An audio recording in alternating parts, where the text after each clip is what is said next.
दरम्यान भाजपचे आमदार सुरेश धस यांनी पीक विम्यावरनं मोठं विधान केलंय। 5,000 कोटींचा घोटाळा असल्याचं धस यांनी म्हटलंय। तर सुरेश धस यांच्याकडे असलेली माहिती अमूल्य आहे असं जयंत पाटील यांनी म्हटलंय। बघूया। 1 रुपया पीक विम्याचा गैरफायदा नाही। 1 रुपया पीक विमा ही चांगली योजना आहे, वाईट योजना नाही।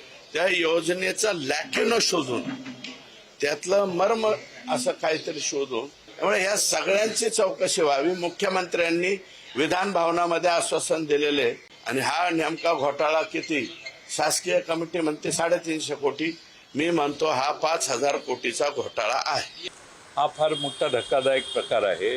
हा बोगसपणा जर असेल तर आणि 4.25 लाख अर्ज बोगस निघालेत असा याचा अर्थ आहे। हे अतिशय गंभीर प्रकरण आहे आणि सरकारने याच्यात सरकार सहभागी आहे का असा याचा आता अर्थ होऊ शकतो। कारण सरकारच्या डोळ्यादेखत 4.25 लाख लोक आज बोगस अर्जदार निघाले।